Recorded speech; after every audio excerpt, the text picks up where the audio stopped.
Teacher അമ്മയുടെ പുതിയൊരു എപ്പിസോഡിലേക്ക് എല്ലാവർക്കും സ്വാഗതം. വീഡിയോ ആദ്യമായി കാണുന്നവരാണെങ്കിൽ സപ്പോർട്ട് ചെയ്ത് സബ്സ്ക്രൈബ് ചെയ്ത് ലൈക്ക് ചെയ്യാൻ മറക്കല്ലേ. അങ്ങനെ ഹോസ്പിറ്റലിന് പുറത്തിറങ്ങിയ വീണയും ജോണും ക്രിസ്മസ് കരോളും വർണ്ണദീപങ്ങളും ഒക്കെ കണ്ട് ആസ്വദിച്ച് നടക്കുകയാണ്. അവൾ ജോണിനോടായി പറയുന്നുണ്ട്, നീനയ്ക്ക് കൊടുത്ത ഡേറ്റ് ജനുവരി 1st വീക്കാ.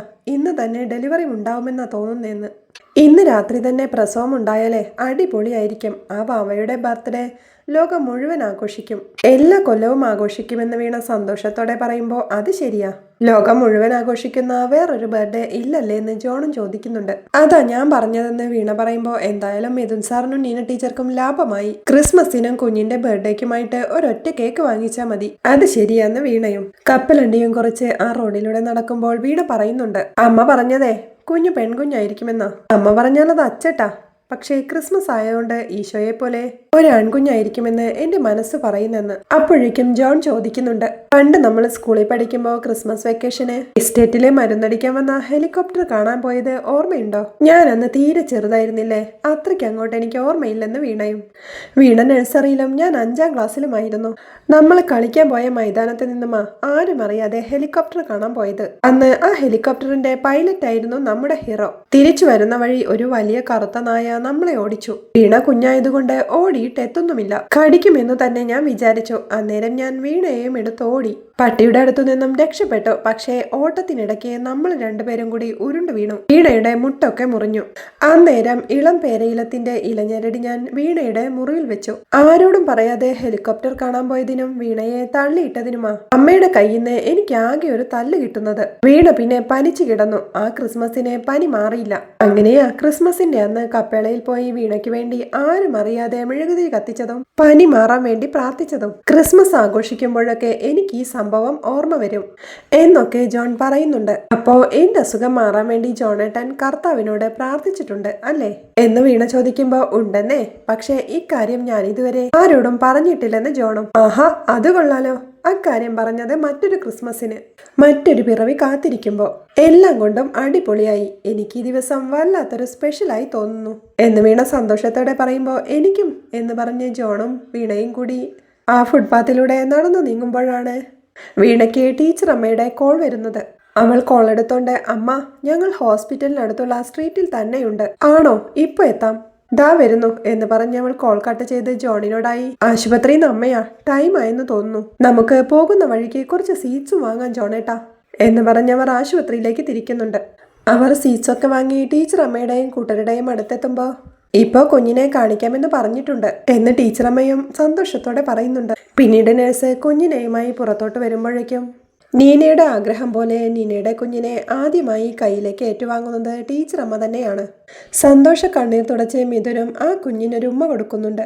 മേരിക്കുട്ടി ടീച്ചറും കുഞ്ഞിനെ നോക്കിക്കൊണ്ട് നീന കുഞ്ഞാണല്ലോ എന്ന് പറയുമ്പോൾ എനിക്ക് ഏത് വാവകളെ കണ്ടാലും ഒരുപോലെയാണെന്ന് വീണയും. അപ്പോഴേക്കും നേഴ്സ് പറയുന്നുണ്ട്, ഡെലിവറി നോർമൽ ആയിരുന്നു, പെൺകുഞ്ഞാണെന്ന്. 2.9 ആണ് ഭാരം, ഓക്കെയാണ്. അമ്മയെയും കുഞ്ഞിനെയും റൂമിലേക്ക് മാറ്റും, അപ്പോൾ കാണാം, ഇപ്പൊ അകത്തേക്ക് കൊണ്ടുപോവാം എന്ന് പറഞ്ഞ് ടീച്ചർ അമ്മയുടെ കയ്യിൽ നിന്ന് കുഞ്ഞിനെയും വാങ്ങിക്കൊണ്ട് അവർ അകത്തേക്ക് പോകുന്നുണ്ട്. എല്ലാവരും സന്തോഷത്തോടെ മിഥുൻ സാറിന് കൺഗ്രാസ് പറയുമ്പോഴേക്കും ഞങ്ങൾ അമ്മൂമ്മമാരായി എന്ന് മേരിക്കുട്ടി ടീച്ചറും ടീച്ചർ അമ്മയും പറയുന്നുണ്ട്. വീണ അപ്പോഴേക്കും താൻ കൊണ്ടുവന്ന സീറ്റ്സ് എടുക്കുന്നത് കണ്ട് ആഹാ, ഇതൊക്കെ ഒപ്പിച്ചോ എന്ന് ടീച്ചർ അമ്മയും. ആദ്യം തന്നെ മിഥുന് കൊടുക്കാനായി പറയുന്നുണ്ട് ടീച്ചർ അമ്മ. വീണ മിഥുന് മധുരം കൊടുക്കുമ്പോഴേക്കും എല്ലാവരും സന്തോഷത്തോടെ കൈയടിക്കുന്നുണ്ട്. അമ്മയുടെ കയ്യിൽ നിന്ന് എന്നെ തന്നെ നോക്കുമായിരുന്നു എന്ന് വീണ പറയുമ്പോ എന്നിട്ട് ചിരിച്ചോന്ന് ജോൺ ചോദിക്കുന്നുണ്ട്. വീണ പരിഭവത്തോടെ ചിരിക്കാനുള്ളൊരു കമ്പനിയായി വന്നപ്പോ സിസ്റ്റർ വാങ്ങിച്ചോണ്ട് പോയി എന്ന് വീണയും.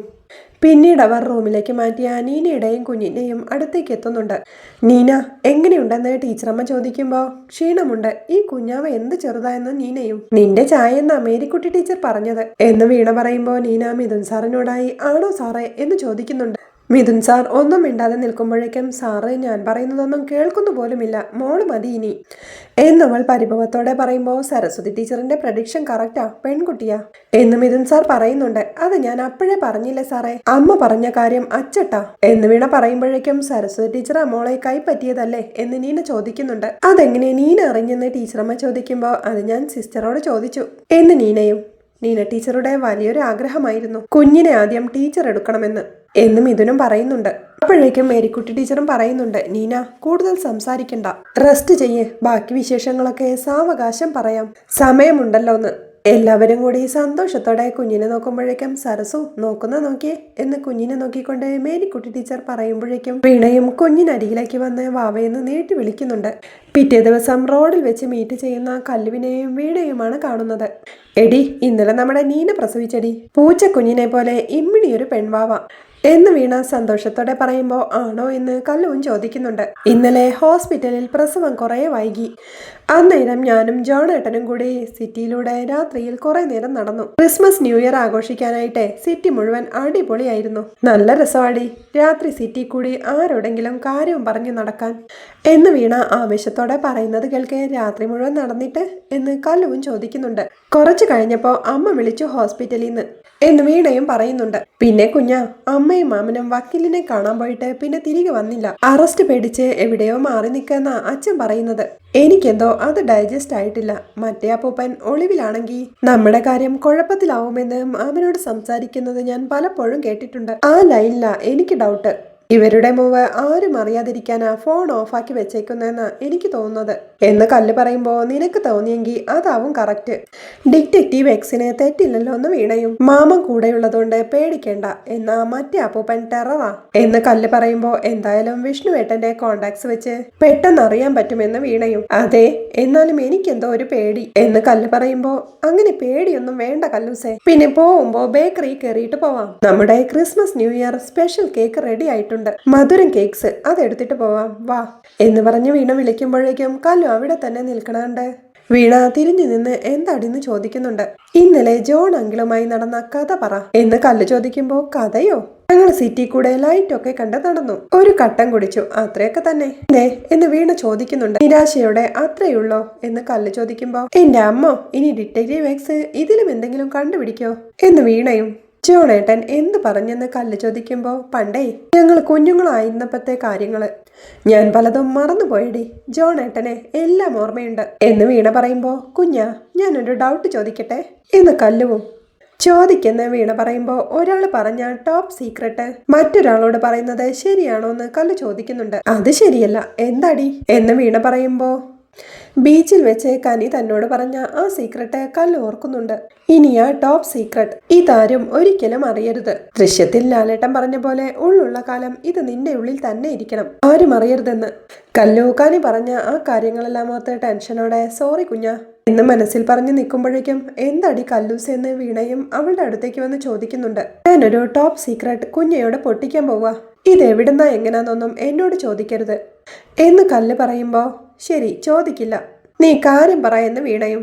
ഞാൻ പറയുന്ന കാര്യം ആരോടും ചോദിക്കാനോ പറയാനോ നോക്കരുത്, ഒരു ബോധ്യത്തിന് വേണ്ടിയിട്ടാ ഞാൻ പറയുന്നത് എന്ന് കല്ല് പറയുമ്പോൾ ശരി, നീ കാര്യം എന്താന്ന് പറ എന്ന് വീണയും. ഈ ഒരു ഇൻഫർമേഷൻ കുഞ്ഞയ്ക്ക് എങ്ങനെയെങ്കിലും ഗുണപ്പെട്ടാലോ എന്ന് തോന്നിയിട്ടാ ബ്രേക്ക് പ്രോമിസ് ചെയ്യുന്നേ എന്ന് കല്ല് വീണ്ടും പറയുമ്പോൾ എന്തിനാ കല്ലു ഇത്ര ബിൽഡപ്പ് എന്ന് വീണ ചോദിക്കുന്നുണ്ട്. അത് കാര്യം കേൾക്കുമ്പോൾ മനസ്സിലാവുമെന്ന് കല്ലുവും. ശരി, നീ പറയുന്ന വീണ പറയുമ്പോൾ അതേ, ജോണങ്കിളിനെ പണ്ട് കുഞ്ഞയോടൊരു ലവ് ട്രാക്ക് ഉണ്ടായിരുന്നു എന്ന് കല്ല് പറയുമ്പോഴേക്കും വീണയും ഞെട്ടലോടെ പൊടി അനാവശ്യം പറയാതെ എന്നവളെ വഴക്കു പറയുന്നുണ്ട്. ഇപ്പൊ ഉണ്ടെന്നല്ല മീൻ ചെയ്തത്, പണ്ട് എപ്പോഴോ ഉണ്ടായിരുന്നു. അതുപോലെ മേരിക്കുട്ടി ടീച്ചറിന് കുഞ്ഞയെ മരുമോളായിട്ട് കിട്ടണമെന്നും ഉണ്ടായിരുന്നു എന്ന് കല്ല് പറയുന്നത് കേൾക്കെ അമ്പരപ്പോടെ ഇതൊക്കെ ഉള്ളതാണോ കല്ലു എന്ന് വീണയും. ഉള്ളതാണെന്ന് കല്ല് പറയുമ്പോ ടെൻഷനോടെ ഒരു നിമിഷം നിന്ന് അല്ല നിനക്കിതെവിടുന്ന് എന്ന് വീണ ചോദിക്കാൻ തുടങ്ങുമ്പോഴേക്കും കല്ലു അവളെ തടഞ്ഞ് ഈ ടൈപ്പ് ക്വസ്റ്റ്യൻസിന്റെ കാര്യമാ ഞാൻ ആദ്യമേ പറഞ്ഞത്, അതിപ്പോ കുഞ്ഞറിഞ്ഞിട്ടും പ്രത്യേകിച്ച് കാര്യമൊന്നുമില്ല, ഞാൻ പറഞ്ഞത് ഉള്ള കാര്യമാ. ജോണങ്കിളിനും മേരിക്കുട്ടി ടീച്ചറിനും പല കാരണങ്ങൾ കൊണ്ട് അതാരോടും പറയാനോ ഓപ്പൺ ചെയ്യാനോ ആയിട്ടില്ല. കുഞ്ഞയും ഇത് മറച്ചു വെച്ചാൽ മതി കേട്ടോ, നാളേക്ക് വേണ്ടി എന്ന് കല്ലു ഓർമ്മിപ്പിക്കുമ്പോ ശരി ഇറങ്ങാം, ഇനി ലേറ്റ് ആവും എന്ന് പറഞ്ഞു വീണ അവളെയും കൂട്ടിക്കൊണ്ട് പോകുന്നുണ്ട്. വീട്ടിലെത്തിയിട്ടും ടെൻഷനോടെ റൂമിലെ കസേരയിൽ കല്ലു പറഞ്ഞ കാര്യങ്ങളും ആലോചിച്ചുകൊണ്ടിരിപ്പാണ് വീണ.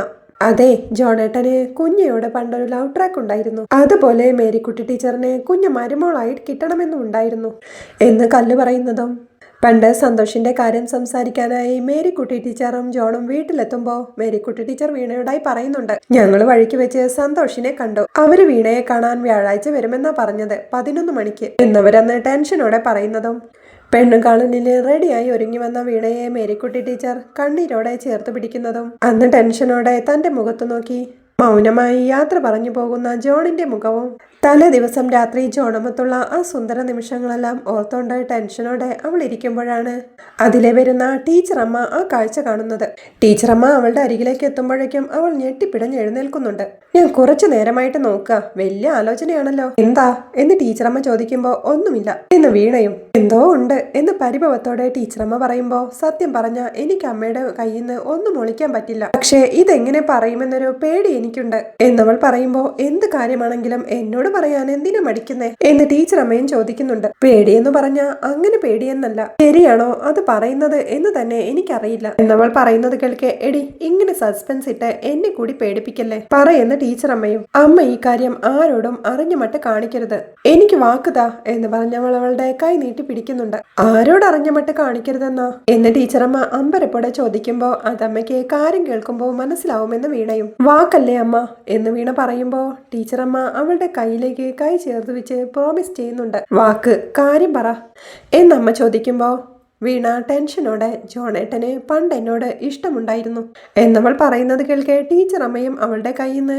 പെട്ടെന്ന് കൈ പിൻവലിച്ചോണ്ട് അതിപ്പോഴും ഇഷ്ടമല്ലേ എന്ന് ചോദിക്കുന്നുണ്ട്. ഇപ്പോഴത്തെ ഇഷ്ടം പോലല്ല എന്നവൾ പറയുന്നത് കേൾക്കെ പിന്നെ എന്ന് ടീച്ചറമ്മ. കനി എന്ന് പറഞ്ഞില്ലേ അതുപോലെ എന്ന് വീണ പറയുന്നത് കേൾക്കെ അമ്പരപ്പോടെ ആരാ നിന്നോട് ഇതൊക്കെ പറഞ്ഞു എന്ന് ടീച്ചറമ്മയും. അത് പറയാൻ പാടില്ലെന്നാ എന്ന് വീണ പറയുമ്പോൾ എന്നോടും പറയാൻ പാടില്ലെന്നാണോ എന്ന് ടീച്ചറമ്മയും ചോദിക്കുന്നുണ്ട്. ഞാൻ എല്ലാം അമ്മയോട് പറയാം, തൽക്കാലം ആര് പറഞ്ഞു എന്ന് പറയാൻ പറ്റാത്തോണ്ടാ എന്നവൾ പറയുന്നത് കേൾക്കെ ടീച്ചറമ്മയും പരിഭവത്തോടെ നിൽക്കുന്ന കണ്ട് അമ്മയുടെ കൈ ചേർത്ത് പിടിച്ച് ഞാൻ പറയാം അമ്മ, എന്നോട് പിണങ്ങല്ലേ എന്ന് വീണയും. പിന്നീട് എനിക്ക് കേൾക്കണമെന്നില്ലെങ്കിലോ എന്ന് ടീച്ചറമ്മ ചോദിക്കുമ്പോൾ ഞാൻ പറയാം അമ്മയോട്, അപ്പൊ അമ്മയ്ക്ക് മനസ്സിലാവും ഇപ്പോ പറയാൻ പറ്റാത്തത് കൊണ്ടാ എന്ന് വീണയും ടെൻഷനോടെ പറയുന്നുണ്ട്.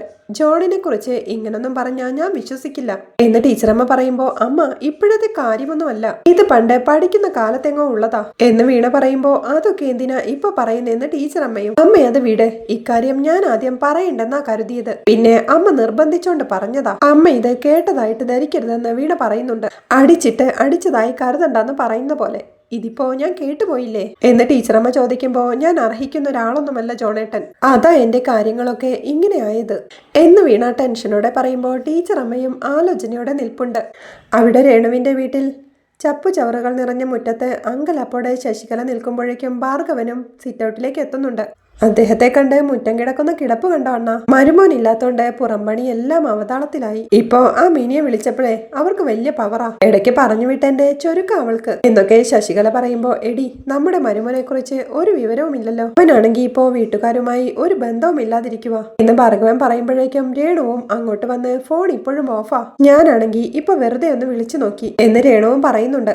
എവിടെയെങ്കിലും പോയി ചത്ത അതും നമ്മുടെ തലയിലിരിക്കും, അതുമല്ല കൊച്ചു ചെറുക്കൻ അവന്റെ അച്ഛനെ നമ്മൾ ഇവിടെ പണിയെടുപ്പിച്ചു പീഡിപ്പിച്ചെന്ന മട്ടിൽ എല്ലാരോടും പറയുകയും ചെയ്യും എന്ന് ഭാർഗവൻ പറയുമ്പോ അത് ഉറപ്പാണെന്ന് ശശികലയും. അച്ഛാ, രാധേജിയുടെ എന്തെങ്കിലും വിവരമുണ്ടോന്ന് ഒന്ന് വിഷ്ണുവേട്ടനെ വിളിച്ച് ചോദിച്ചാലോ എന്ന് രേണു ചോദിക്കുമ്പോ അത് ശരിയാ, പറ്റുമെങ്കിൽ നിങ്ങൾ ആ പോലീസിനെ വിളിച്ച് മരുമം പോകാൻ പറ്റുന്നിടത്തെല്ലാം ഒന്ന് അന്വേഷിക്കുക എന്ന് ശശികല കൂടി പറയുമ്പോൾ ഒന്ന് തിരക്കി നോക്കാം എന്ന് പറഞ്ഞ് ഭാർഗവനും തന്റെ മൊബൈൽ എടുത്ത് വിഷ്ണുവിനെ വിളിക്കുന്നുണ്ട്.